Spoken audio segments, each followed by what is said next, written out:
it up and welcome to Cars Yeah, show number 2258. Today, we're going to talk with a gentleman who has conquered the age-old problem of a real history of a car.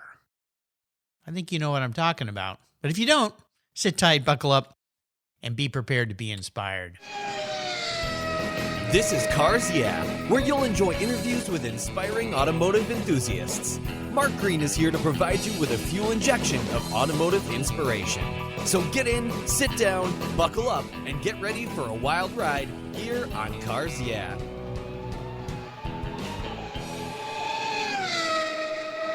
Hello, inspiring automotive enthusiasts, and welcome to Cars Yeah. Today I'm in beautiful Zurich, Switzerland, with a very special guest by the name of Julio Saiz. Julio, welcome to Cars Yeah. Do you have it in gear, and are you ready to release the clutch? Hey, Mark, let's make it happen. All right, absolutely. Now, before I give you a proper introduction and we talk about this very cool new website and concept that you put together, which I think as a old car collector is really, really important. What's one little thing that people may not know about you, Julio? Well, I think there is one thing that only my family and very close friends from my childhood know, which is right after the high school, I wanted to become a fighter pilot, a Top Gun guy. And during 3 years, between my 18 and 21 years old, I tried very hard to study very hard, but I didn't make it. But that's something that probably my current network and friends do not know from my past. You were born in Madrid, so was this in Spain where you were? Yeah. I was trying to join the Spanish Air Force, which do have F-18s, Hornets, and Eurofighters recently. My father is aeronautic engineer, so I was born surrounded by model kits, and I'm quite knowledgeable in airplanes, probably more than cars. And yes, I mean, I'm a victim of Top Gun, the original movie, probably. Yeah. I watched it on in the movie theater, and then of course, I mean, all kids, we wanted to be Maverick, and I gave it a trial during 3 years. Yeah. You know, that's a tough course. I just watched that film. I just flew to Mumbai, India, and back. So those are two very long 10-hour flights, and so I watched that film actually twice, and it was really well done, I thought, and it was a fun representation of the back. But I have a good friend who I grew up with that joined the Marine Corps out of college and went to aviation school and flew, I think he flew A7 Intruders, if I've got the airplane right. Yeah, the B-post Intruders, yes. Yeah, low level attack bombers and things like that. And Bobby's his name. In fact, I just spoke to him last week. He's got actually a birthday this week. Happy birthday, Bobby. And intense schooling that they put you through and training and so forth. And I've got a next door neighbor who's a pilot. He flew in the Air Force and then flew for American Airlines. And you listen to the stories, but yeah, elite group of people. And I'm glad that we have them out there doing what they do. I know that Tom Cruise kind of glamorizes the whole thing, but it's a whole heck of a lot of work, isn't it? It's a lot of work, a lot of study. You need to, study a lot of manuals. And you were surprised most of the pilots wear glasses because they need to study a lot. Yeah, no kidding.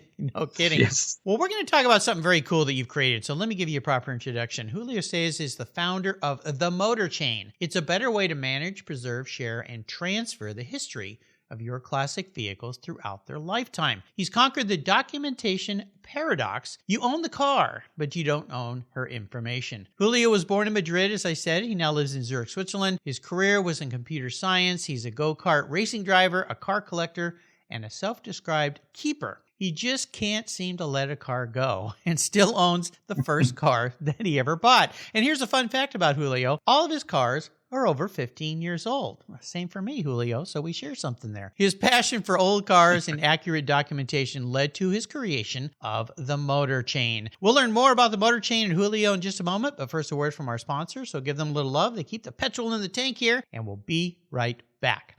Years ago, when it was time to renew my collector car insurance policy, my carrier's rates went up.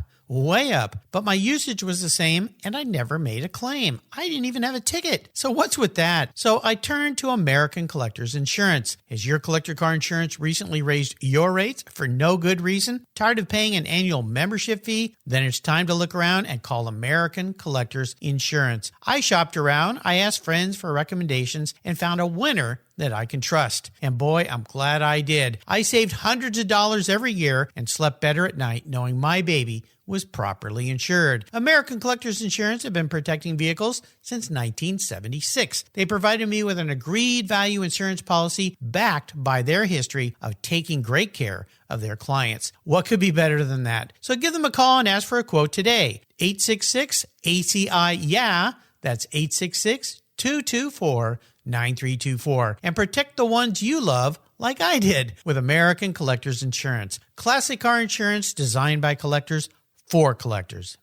For several years now, you've heard me talk about Linkage Magazine. I've been a subscriber since the start. Their talented and creative team brings you a spectacular publication and website that shares the automotive passion from a worldwide perspective. Linkage is about driving, restoring, collecting, and first-hand experience at collector car auctions and more. They bring you real-world values plus rational, experienced opinions on the current markets. They cover the automotive world and the people who share our passions. And Linkage Magazine has grown, mailing you 6 issues annually. Join me on this journey with Linkage.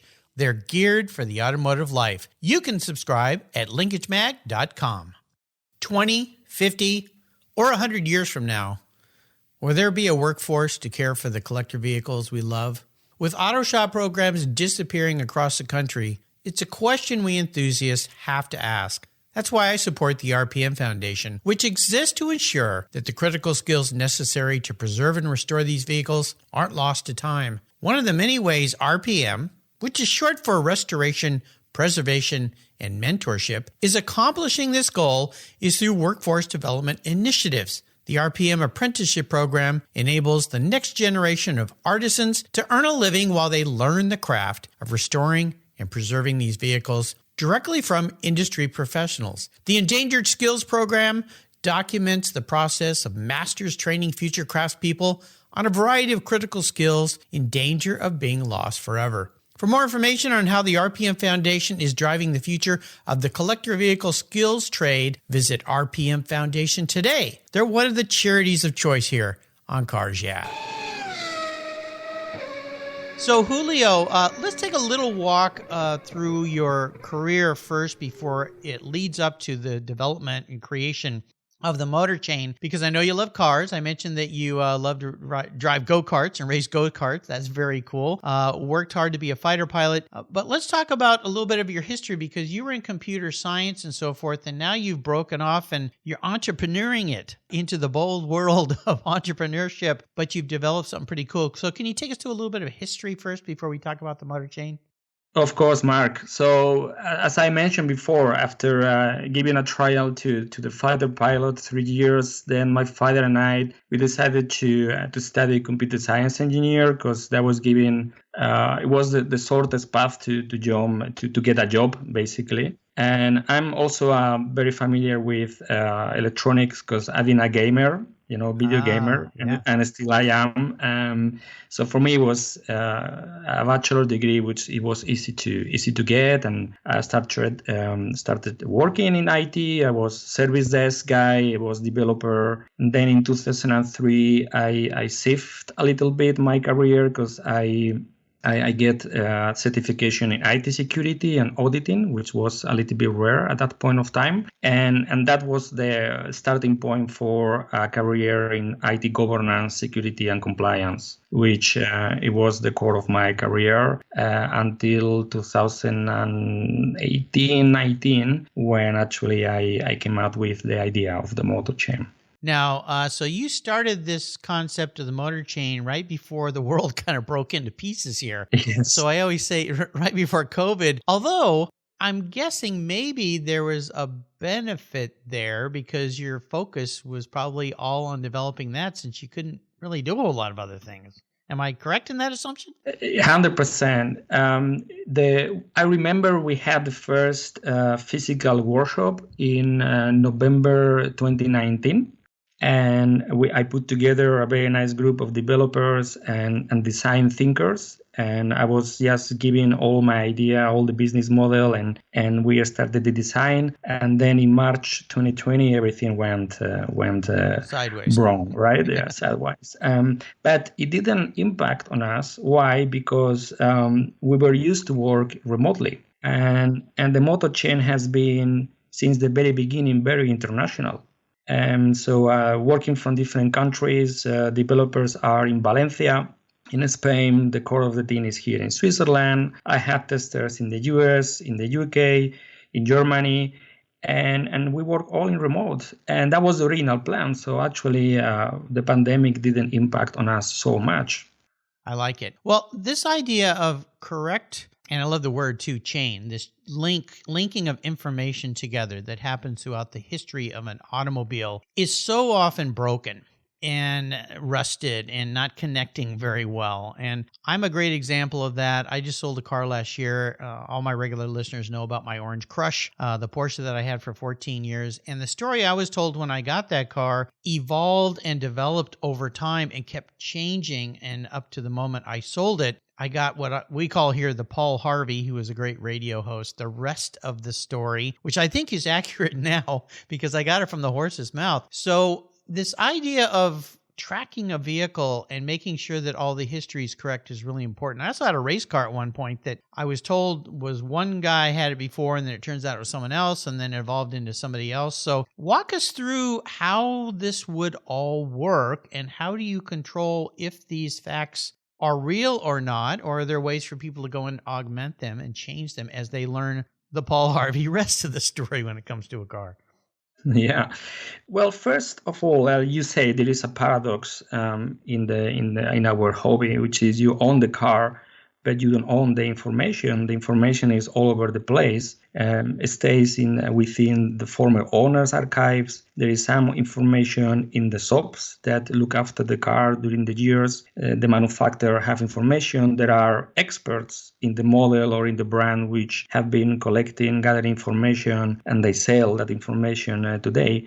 And it happened to me when I bought my GTB that the former owner was good on the documentation, but they had many invoices from the past which they were not structured and organized. And I think, hey, I need to put together something which will give the owner the power to take that information together, put it together, and put it on a nice way, okay, and in a structured way. And from that, he can continue doing archaeology, which is what many owners do. They start pulling the thread and trying to get as much as information that they can from the past. And unfortunately, that information is lost forever. But we do have a responsibility as current owners that will not be the case for the future. So we are custodians of our cars. The cars will outlive us. And we have a responsibility of keep documenting their history. Oh, I believe so. And, we have this thing called Carfax that follows cars, but so many times, and being a Bring a Trailer fan, that's where I sold my car, and Randy's been a guest on the show a few times, Nonnenberg, who is the co-creator of that wonderful platform of selling cars. There's a thing that I keep seeing on the thread or even the description of cars there that are words like, it is said to be. And it's like, well, who said it to be? And does that mean it might not be true? And now you start to question, well, is that really true? And Carfax is kind of the same. I've had cars that have Carfax information that's completely wrong. Somebody put in the wrong information, and try to get that changed. It's pretty much impossible, I think. And it can follow a car and haunt a car as well, even if you're not buying a car to resell it, i.e. a flipper. You just want to have proper information. So how does Motor Chain work so that the documentation put in there we know is as accurate as it can be? And I assume then there's ways to go in and augment it, improve it, make it right, as I learned with my car over time, that things weren't as I was originally told by the original owner. So at the beginning of the motor chain, it was going to be a tool for the owner to gather and put the information together. However, I extended the business model a little bit, and I did apply a principle which I learned during my governance years in information technology, which is the 4 eyes principle. So once you have the information in the motor chain as an owner, you can open the documentation, you can open the car itself to third parties. So you can invite these third parties, like your shop, your restorer, maybe appraisals, to directly participate in the car's history, and they can input into your car's documentation whatever information that they have, and the restoration, the maintenance with photos, documents, bills, of course, the invoices from the shops. And this piece of information then will be first immutable in time, but also is irrefutable. And nobody can dispute in the future that this business or third party, this professional in the end, did that job in the car. Yeah, all our users are authenticated in the platform, so they need to upload an ID or a passport or a driver license. So when you are dealing with someone in the motor chain, you know you are dealing with real people or business. So somebody can't go in there and just put fake information in. Yeah, so when you are sharing the information of your car with someone, when you are selling the car, the documentation is not only documented by you, but also by all the people that had something to say about the car. Very cool. Right, so it's 4 eyes principle, right? It's like when you're making a payment in a company, it has to be signed by 2 people. The same happens with the documentation in the motor chain. The more people you have participating in your car's documentation, the higher the trust will be. Absolutely. So it sounds like it'd be a great tool, not only for documentation and keeping things in one place, but also when you're ready to let the car go, you got this background that you can share with a potential new owner so he can have or she can have some confidence that what she or he is buying is what they think they're buying. Exactly, because it's not only the owner, it's all the people who is behind the owner, all the shops who did something to the car. The documentation of a car is between 15-20% of the car's value. If you keep a good documentation, it will be very difficult during the negotiation of the price that the buyer throw a low ball. And so it's very important that you keep a good documentation, and not only at the moment you sell the car. I think it's better to do it, constantly and continuously instead of gathering all the information when you want to sell the car. That might not be a good timing to do so. Right. Was the inspiration for developing the motor chain, did that come out of your passion for old cars and having old cars and wanting to make sure that the history was accurate? Yeah, when I have a 1977 308 GTB Ferrari, and that was my first classic car, and I really wanted the analogic experience. I wanted to experience what the late 60s Formula One drivers experience were driving a car, and I found this car. I paid a visit. It took me a year to buy it. Yeah, because it's blue. It's blue. It's blue Dino Metallizzato. I said, Ferrari, it has to be red. But actually, I was very wrong. I was very happy with the decision. And it took me a year to buy it, negotiation with I paid 3 visits to the owner. I went through the paperwork that he had. I bought it. I took all the paper with me. And then I felt the responsibility of keeping a good documentation. And as an IT guy, I say, all papers, I don't like papers, so let's put something together. And I learned later that the International Federation of Classic Vehicles, actually the FIVA, states in the article number 10 that we as an owners, as a businesses, as a restorers, we do have to take appropriate steps to protect their records and archives. So formally, we are accountable for that, actually. Well, I think we should be. And as I said in your introduction, you tend to like older cars. All of your cars are older. Yes. And we're going to talk maybe in a little bit about that first car that you still have, which is pretty amazing. Although a fairly good number of people who've been on the show still have their first car. So I don't think I really would want to have my first car. It wasn't anything that special, but maybe my second one, which was cool, which is a Carmen Gia that I had a lot of fun with. But let's Nice. talk a little bit about challenges, because putting a program like this together, not only the software, but the whole concept and then marketing and so forth, I'm sure you ran up against a few challenges in this endeavor. And is this your first, I'll say, entrepreneurial endeavor of creating your own company? It is, indeed. Okay. It's my first adventure, yes. Yeah. So what were some of the challenges that you came up against that you didn't really expect, but in hindsight, you're glad that you learned something from them? Well, I think obviously it took me some time to find some angel investors which that believed in the idea. That was probably the first challenge, and then after that, the adoption of a very new thing like the motor chain has been also quite challenging. I had to learn marketing. I had to learn communication, promotion. I was not very keen in social media, which today you have to be. Right, yeah. Part of it, and so I had to develop these skills which I didn't have. So everything is learning, and so I'm a complete different person, to be honest, since 2 years ago. I can tell you. Now that's an interesting comment. How so?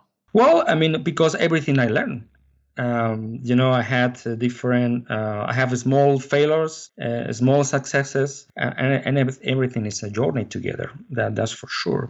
And I developed skills which I didn't know I had, like making nice posts, like graphical skills, for example, graphic design skills. And when you are on your own and you are putting together a new business, you need to learn a little bit of everything. So they give you a different perspective, and something that you believe it was difficult, it becomes easy with the time. And it's a learning journey, that's for sure. Oh, I can relate, Julio. When I started this podcast, I didn't have a clue what I was. Yeah. I didn't even know what a podcast was when the idea was given to me by my son. And I watched a lot of YouTube videos on how to build websites, and I have a graphic design background, so that was easier for me. But even the social media world, I wasn't really active in it because the company I was running before, well, I was running a company, so I had people that did all that stuff. And yeah, you start to be a person that wears a lot of hats, right?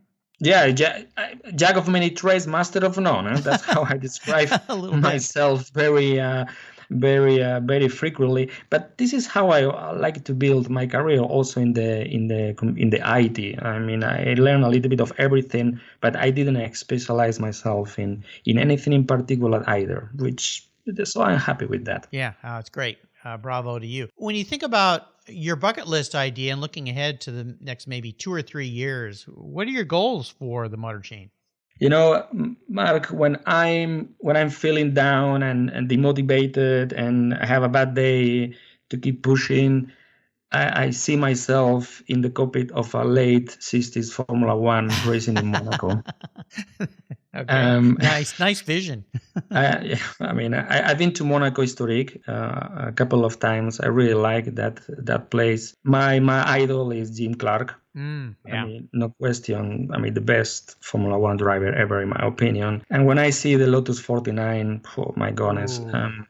This is the car, right? So you know what? When I'm feeling down, I say, keep pushing because you will be there once. And so, that's in my bucket list for sure.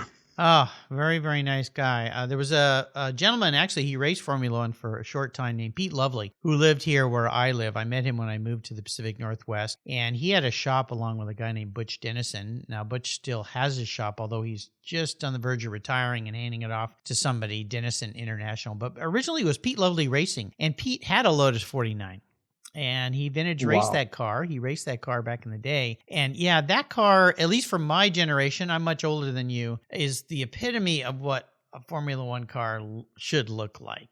Pre-wing, big wheels and tires. Yeah, what a cool car. I've often wondered where that car ended up. Somebody probably has that in a collection now. Hopefully they're still racing it. Yeah, I love it. And Jimmy Clark, yeah, cool guy. For sure. That was the man, definitely. I'm so sad what happened. Of course. Yeah, for me, no way. When you listen to the mechanic of Clark, they say it was the best because he was nourishing the car. Yes. The braking pads, the brake rotors were almost as new. at the end of the race. And Yeah. it's telling you he was the guy, definitely. He was. I always had a little bit of a big fondness for him because when I started racing vintage cars, the first race car I had was a Lotus 18, and that was the car that he first drove. I think that was the first open wheel car he ever raced, was a Formula Junior 18, way back in the day when he got out of saloons and so forth. So I always try to channel a little bit of Jimmy Clark into myself. Of course, nowhere near his talent level, but I always kind of think of him when I got in that car and drove it, because it was very much it wasn't a super fast car, very much a momentum car, sliding car on those little skinny Dunlops, but I always felt a great affinity for Jimmy. In fact, I used to sit in my car and just say, "Hey, Jimmy, send me some good vibes, would you, today?" So, yeah. That's that. I have the same thoughts constantly, definitely. Very nice. So let's talk about a very special vehicle in your life. First, I want to find out this first car you ever bought that you still have. What is it? Well, it is a hatchback. It's an Alfa Romeo 147, and I don't think it was sold in the US. Probably not. Maybe the 156 because of the Berliner. And I bought it in 2001, new from the dealer. It was in the showroom, yeah. And I mean, it was with my first serious job, and I took a bank loan to buy it. Listen, and it's still running strong. Wow. It's making 22 years old this year. Is obviously Rosso Alfa, as an Alfa Romeo has to be, no question. Well, I drove it a lot in Spain, obviously, and in 2009 I took it with me to Switzerland. It's still strong. It's my winter car, because here in Switzerland you have to put winter tires, and so I don't change my tires. I change the car. So I have the Honda S2000, which I bought in 2011. 2011, and that's my summer car. And then the winter car is the Alfa Romeo. Very nice. Well, Alfas are cool. In fact, today I'm wearing an Alfa Romeo sweatshirt just for you. So there you go. Thank you very much. To be honest, all my friends, Alfa Romeo is giving a lot of troubles, and no single trouble, Mark. And I know many people listening would not believe me, but this car, honestly, is so loyal to me. So I cannot rid of it. It's my longest relationship. Your oldest girlfriend. Yes. Yeah. Well, I understand. I think a lot of these cars that have histories kind of go way back. And of course, Alfa Romeo, or you talk about Fiats and things at least here in the United States, that those cars, some of them that were imported were not that reliable, really. And I think a lot of times too, people just didn't take very good care of them. I mean, they need some nurturing. They need some loving, so that they... Good oil. I mean, good oil. Yeah. That's it. That's the best oil you can buy. Yeah. Cheap insurance. Well, I'm going to be your car psychologist today, Julio. I'm going to crawl into your head a little bit here. If you were reincarnated as a vehicle, what would you be and why? Well, I think we spoke about it a little bit before. I'm a late 60s Formula One. Okay, nice. When they switch from 1.5 liters to 3, these monsters, no win. It was in 68, I think, when they started experimented with the wins in Monaco, and right before, 66, 67, Formula One. They are sleek, they look powerful, beautiful, and I really, really like them. Temperamental as well.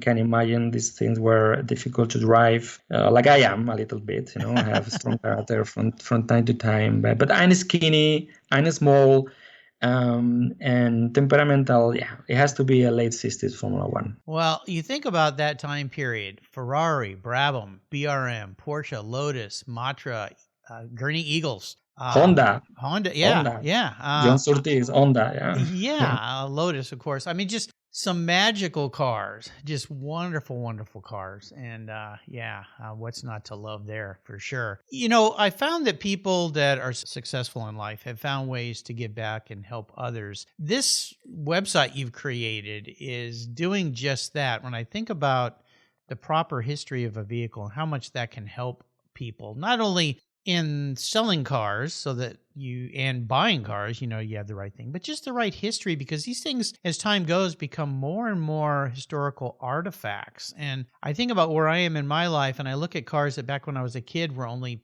10 years old, and now they're 40, 45. Oh gosh, I'm getting old. They're old vehicles, and they're historic, and they need to be preserved. And I really see what you've done there with the Motor Chain, you and your team. That's a great way to give back to the hobby. Yeah, I want to say is my 5 cents to the hobby. When I was explaining the Motor Chain, when it was a PowerPoint many years ago, some people told me, "Oh, I wish I had this 40 years ago because my car's history is broken." I said, "Yeah, well, unfortunately, that's the case, and you will not be able to recover the history. But from today on, there is no excuse." And this is my giving to the new generations. Like, hey guys, you will heritage cars from all the generations, and you do have a responsibility. And I'm making your life easy, right? There is another thing which actually I think is going to happen, and I would like to mention, which is emission regulations are getting tougher and tougher. And right now, a classic car is classified as a classic car when it reaches 25 or 30 years old. That depends on the country.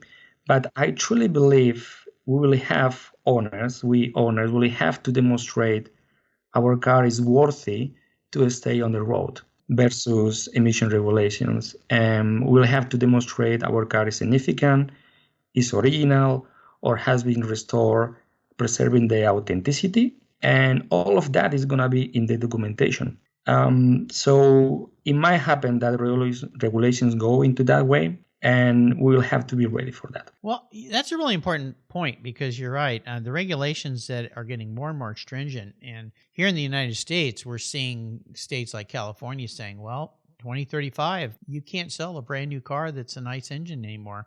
And then what do they come after next? Do they start coming after classic cars? You can't drive your classic car in this state anymore. I could see that happen, which would be a shame. And I just returned from Mumbai, where they have strict rules because they've got some really challenges with air pollution there, and that a car after a certain age can't be on the road anymore. Now, I saw some old cars while I was there, so maybe the rules in that city, because it's just so massive, are hard to track. But yeah, you just have to scrap the car, or it end up shipped off to some of the countries where it usually ends up going, versus junking them and so forth. But yeah, and we saw that when our government here in the U.S. went through the Cash for Clunkers program, and their idea was to try to get rid of cars that were a certain age because they were polluting.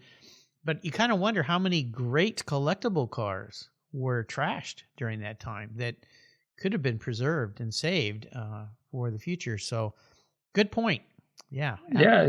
What a pity. I think the question, what is a classic car, will come very soon. Yeah. And for some models, it's clear. But for others, we'll have to fight to keep them on the road, and we'll have to show some evidence and documentation to fight the regulation. Right, and we're seeing this, I'm seeing this change, especially in the collector car market now, that all of a sudden cars of the 80s and 90s are becoming collectible, quote unquote. I mean, I have I bought it brand new, an E46 M3, 2005, and all of a sudden those things are becoming collectible. Mainly because you look at the prices people are paying for them. And I'm kind of shaking my head going, well, this was just a car that they made lots of. And I can't believe now it's my car, given the mileage and condition, is probably worth what I paid for it. I would have never dreamed that would have happened with a car like that. But those people that were kids when I bought my car new are now adults, and they're making money, and they want to live their dream just like I wanted to buy cars from the 60s and 70s when I could afford them. So yeah, times they are changing very fast, for sure. I like for good. I think for good. Yeah. Oh, definitely. I like to ask guests about great books, and I know there's a great book that's been around for a while, but is your favorite? Can you share that? Yeah, it's been my favorite, and I read it, I think, 4 or 5 times, which is the Three Musketeers. Yes. From Alexander Dumas. And, the combination of friendship, honor, loyalty, commitment, the fight for a greater good, it always built on me. And I really, really like it and recommend it first to my siblings, my nephews and nieces, but for any adult that never read that book, I say, go for it. It's a lot of fun. A lot of fun. Well, I've shared that idea with people, and they kind of go back to the silly movie that was made here in the U.S. or other movies that were made, and the book is just so much more in depth than anything ever put on the screen. It's really one of those classics that everybody should have on their shelf. So yeah, right. I appreciate you sharing that. I'll put links to where you can get that book for you readers out there. So The Ultimate Drive, I'm going to enable you to go on The Ultimate Drive. I'm going to buy you any car in the world, Julio, park it in front of your home there. You can take it for a drive, and you can take anybody with you, including somebody who's no longer with us. It opens up a world of opportunities of discussions for this Ultimate Drive. So what does that look like for you? Well, I think there are two, probably. I always say I don't have a favorite car. That depends on the occasion, yep. I would say. But I have two, probably, which is a Mercedes 300 SL. Ooh. But the Roadster, not the Gullwing. Oh, I like the Roadster better myself, too. Yeah, I mean, you need to have a convertible in your life always. That's one of my policies. There you go. And this 300 SL is the one, to be honest. It's elegant, it's powerful. I love it. It's perfect. And yeah, as a passenger, I mean, I don't know, Sophia Loren, whoever. Why not? Oh, there you go. Why not? Right? Yeah. Why not? Yeah. Why not? Why not? I love it. So I'm assuming you're going to be driving somewhere very cool in Europe because, boy, you got some great roads over there. Whatever she wants. Whatever smart man. I'll be the chauffeur. There is a smart man. Very cool. Well, you've taken us on a wonderful ride today, and I can't thank you enough for what you've created with you and your team there with the Motor Chain. Fabulous idea. Could you leave us with some words of inspiration, wisdom, a success quote, perhaps? Yeah, thank you, Mark. Being an entrepreneur, I mean, and try new things is hard, but I think it's harder to not give it a trial. So I encourage anyone to, if they have an idea, go for it. Do your homework. I think you need to be ready. You need to do a lot of research. You need to put together a nice group of people to make it happen. Otherwise, it's going to be very difficult. And ask for help. If you don't know anything, say, I don't know. Like I said, I don't know social media. Can you help me with this? And I got people helping me. But don't hesitate. I mean, go for it. Give it a trial. Otherwise, you will regret afterwards. I'm pretty sure of that. Absolutely. Great advice for anybody at any point in their lives. The best way to learn more about the Motor Chain is themotorchain.com. I'll put a link to that website on Julio's show notes page, but very easy to remember, very easy to find. Check this out. I think what you've created, I know what you've created. It's going to help so many people in the future. And that is the secret sauce to life, helping people around us, and especially if you can do it in a field of passion like you and I have, and that's automobiles. Julio, thanks for being so generous today with your time and your expertise and sharing this new venture with us. Until you and I talk again, I'll see you and maybe Sophia Loren down the road. Mark, thank you so much for having me. And yes, I hope we'll meet you soon, somewhere in the road. Absolutely. You're very welcome. Thank you so much for joining us on today's ride here at Cars Yeah. Drive on over to carsyeah.com to find show notes and inspiring automotive fun. Download your free copy of Filler Up, a fun book filled with gorgeous photographs of fuel filler fun, including quotes from more inspiring automotive enthusiasts. Download your copy today, and we'll see you next time on Cars Yeah.